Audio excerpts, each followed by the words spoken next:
Desde los tiempos de Ricardo Viñes, y acaso con la única excepción de Alicia de la Rocha, no ha habido pianista español tan conocido en el mundo como Rafael Orozco, que tenemos hoy en el programa A Fondo. Rafael, bienvenido, buenas tardes. Buenas tardes.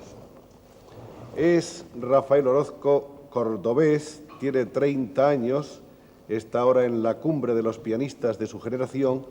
¿La pelea ha sido fácil o difícil? La pelea no ha terminado, además, pero ha sido difícil y fácil también. Por las circunstancias de cada artista son diferentes, entonces, en mi caso, yo podría decir que han sido fáciles. Hay naturalmente un ambiente que predispone la vocación de Rafael. En su casa es una casa de músicos, la familia, el padre, ¿quién más? Mi tía es profesora del conservatorio. Sí. Todos los hermanos han estudiado música, es un ambiente realmente musical.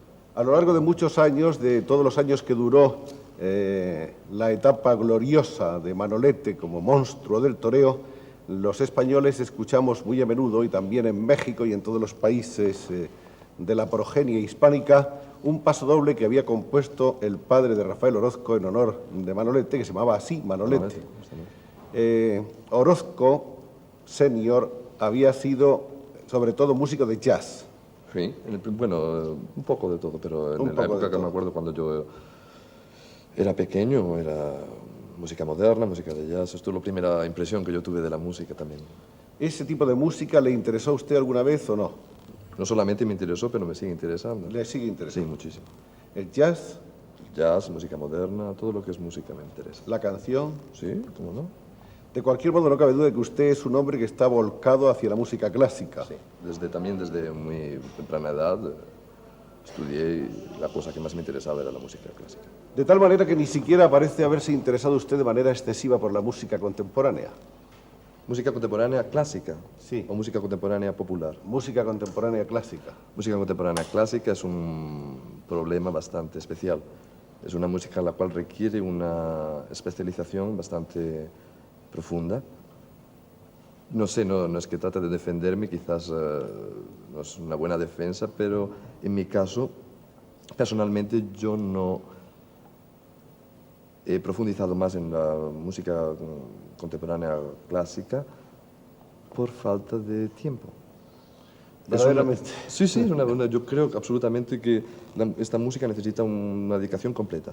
Entonces, en mi caso, de tocar música clásica de repertorio, como Beethoven, Chopin, Liszt, Rachmaninoff, Albéniz, y tocar al mismo tiempo obras completamente contemporáneas, sería un poco... Por el momento yo no siento la posibilidad de hacerlo al mismo tiempo. Por otra parte, cada artista tiene su propio mundo, su propio universo, no hay por qué tratar de invadir los universos más o menos próximos o lejanos.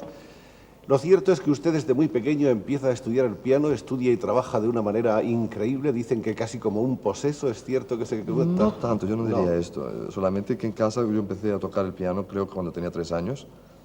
Como le digo, mi padre trabajaba, yo siempre he visto músicos en mi casa, mi tía al mismo tiempo daba lecciones, conservatorio, mis hermanos eran mayores que yo, uno tocaba el piano, otro el violín, entonces teníamos 3 pianos en casa y era una cuestión... Para mí no era casi música tal cual la gente se la imagina. Música clásica sería una cosa un poco seria, culta. La música clásica en casa o cualquier música moderna, por ejemplo, era una otra cosa para un niño de mi edad, como podría ser el fútbol, la televisión o una cosa parecida. Con el resultado que yo justamente me quería ir al piano como quería ver una película de dibujos. El hecho es que después de los primeros éxitos suyos hay una fecha capital en su historia que es una fecha en Londres, en Leeds para ser más exactos, que significa para usted ya el comienzo de una carrera muy brillante. Eso sucede el año 66, cuando usted gana el primer premio de un concurso internacional. Y entonces prácticamente usted ya se queda a vivir en Londres. Bueno, en el momento que yo gané el concurso de Leeds fue después de bastantes años de haber... ¿Ya estaba viviendo en Londres? Sí, no estaba viviendo en Londres, pero había salido ya varias veces al extranjero, había estudiado en Italia. Había tenido algunos premios Había tenido varios premios en Italia.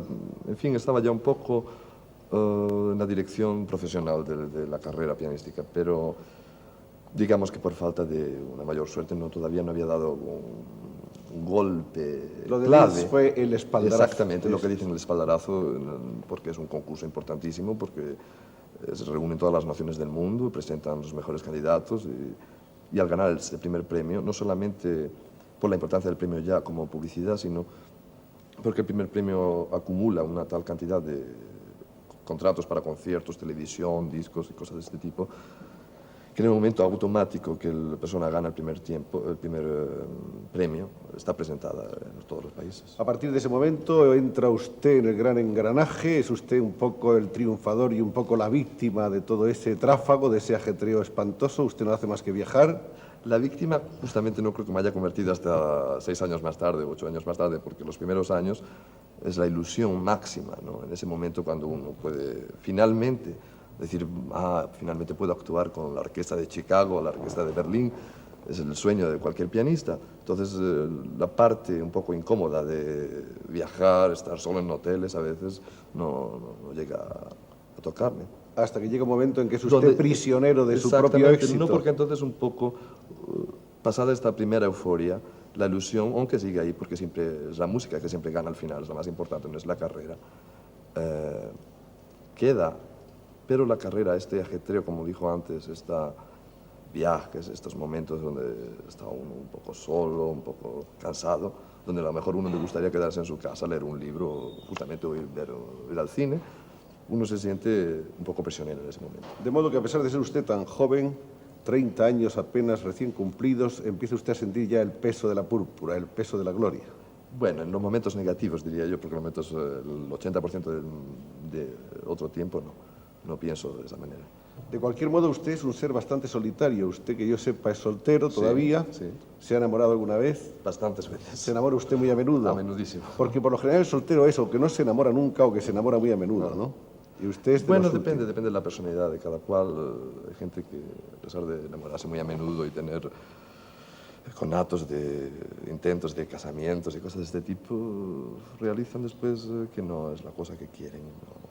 En mi caso, yo soy una persona emocional realmente, entonces siempre esto es parte de mi vida. ¿Sigue usted siendo tan gran trabajador como antes? ¿Es usted un esclavo de su profesión? El pianista, el instrumentista es un esclavo un poco del instrumento, porque aparte de la concentración musical y el estudio profundo musical, hay el estudio casi puramente mecánico y material del instrumento, lo cual requiere un gran tiempo. Los críticos de usted elogian naturalmente su técnica, que se adquiere solo a base de trabajar mucho, me imagino, pero también elogian de usted todo lo demás, el fraseo, las ideas, la brillantez de la interpretación. ¿Qué cree usted que hay entre el Orozco de los primeros años, el Orozco del primer premio del Festival de Leeds y el Orozco de 1976? ¿Hay una evolución, hay un cambio, el estilo ha dado un giro? Sí, naturalmente. Siempre el artista se desarrolla de una manera o de otra. En mi caso espero que haya sido positivamente. No podría decir una definición exacta de la diferencia entre manera de tocar hace 10 años y ahora. Naturalmente con la edad, con el tiempo, con la experiencia, el artista se vuelve mucho más maduro, tiene mucho más conocimiento de todo lo que es una sala de conciertos, no solamente en el práctico como la sala de conciertos, pero también en el íntimo y en el privado, como la composición de una obra, cuando el artista se retira en su casa y pasa una semana, un mes o un año a pensar como una interpretación de una cierta obra. Esto también se desarrolla muchísimo. 10 años y yo pienso que en 20 años también habré cambiado mucho. Usted habla de retirarse. ¿Alguna vez se retira, se aparta usted de las giras y se recluye simplemente a descansar, a pensar, a leer? Sí, bueno, el descanso es otro tipo de actividad. El descanso para mí significa... El cambio. El cambio absoluto tanto es que cierro el piano y no hay una sola nota que suene. No más piano. No más piano. El otro retiramiento que hablaba es más diferente, es un tipo de cambio de actividad, ¿sabe? Quiere decir que uno puede pasarse 15 días o una semana sin actuar, pero no quiere decir que no esté en contacto con la música. Justamente esos 8 días o 10 días están aprovechados para poder estudiar más, para poder pensar con más tranquilidad. Porque el momento que un artista viaja, no hay el tiempo a veces de de pensar y de poder trabajar incluso materialmente el piano. Uno llega a una nueva ciudad, uno trata de arreglar un instrumento donde uno pueda trabajar 2 o 3 horas. Lo hace, pero no llega uno a concentrarse de la misma manera. Siempre es una cosa un poco... Siempre está uno de paso. Exactamente. Siempre ese piano es un piano que no es el piano de siempre, y siempre esa sala es una sala que no es la de siempre, y el público también es incidental. No es posible la concentración para el trabajo de esa forma. Es posible la continuación del trabajo hecho antes. Pero de esa manera no... Yo creo que a ustedes, los grandes concertistas, no les queda tiempo ni de enterarse de cómo son las ciudades donde pasan, por las que pasan fulgurantemente, pero muy deprisa. A veces pasa, es la verdad, pero yo siempre he tratado de...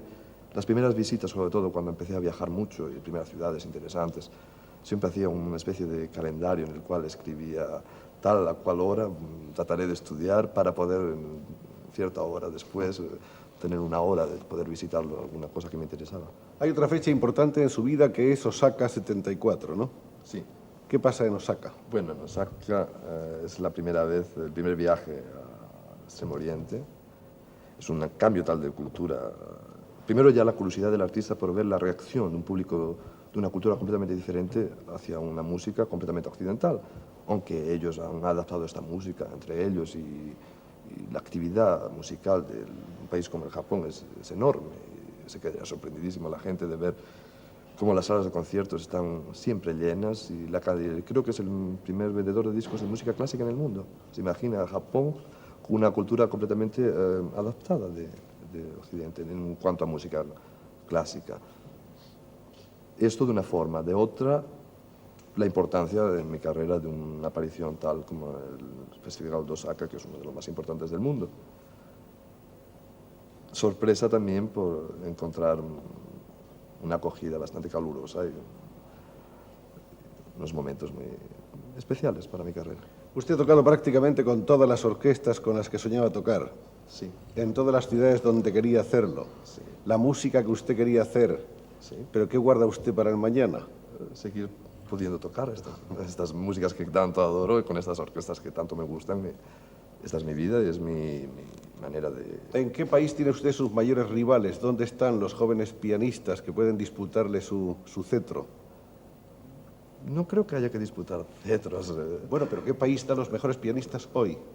Un poco, depende. Yo creo que la escuela pianística se puede catalogar, una escuela es mejor que otra en general, pero el individuo puede venir de un pequeñito pueblo en mitad de la India o de un pueblecito en el sur de Francia, nunca se sabe esto. Si me pregunta por escuelas pianísticas donde la facilidad para producir un pianista de una cierta categoría es mayor, le puedo decir que Norteamérica o la Unión Soviética. Y en este momento los que le gustan a usted más son...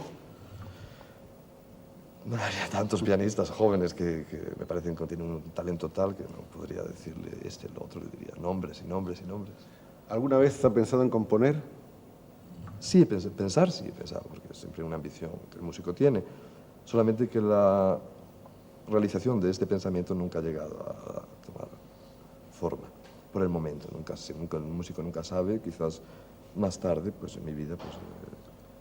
Hace unos momentos nos hablaba usted de Rachmaninoff, de quién más, de Albéniz, de Chopin, Brahms, Mozart, Bach...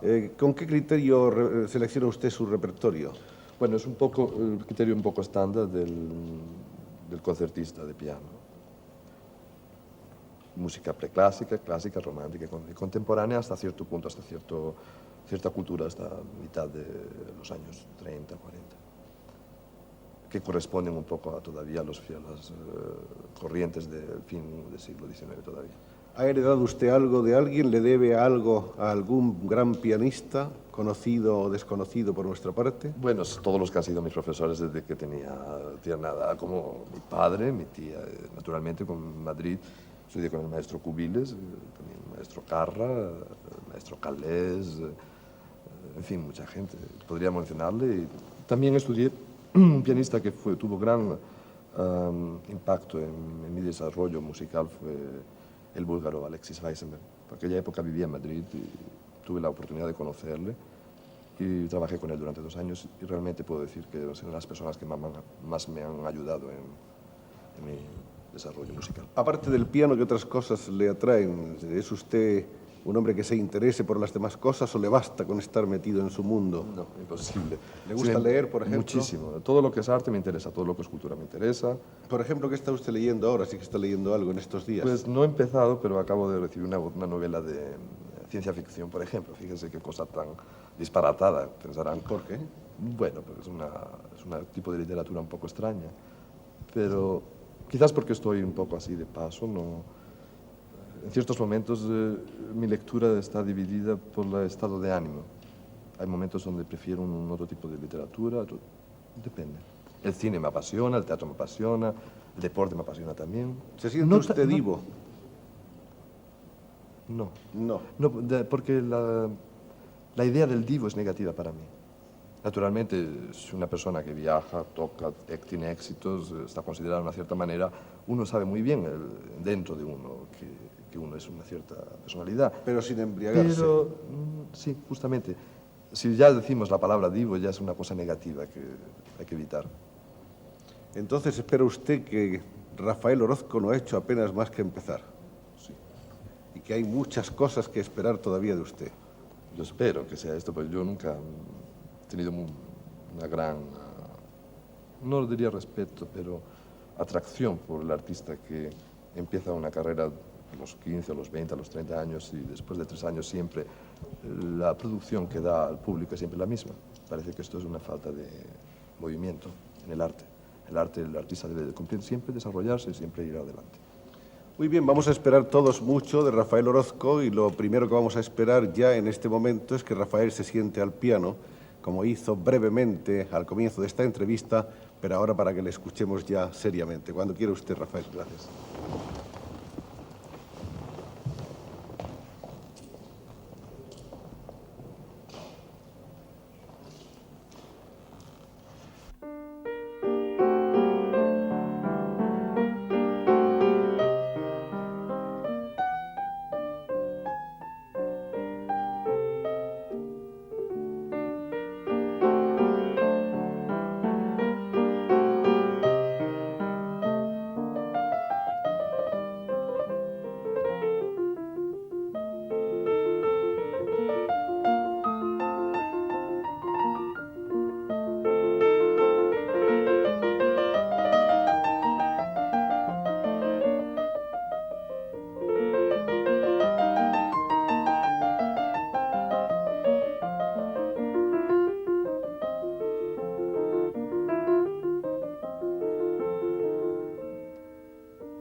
Thank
you.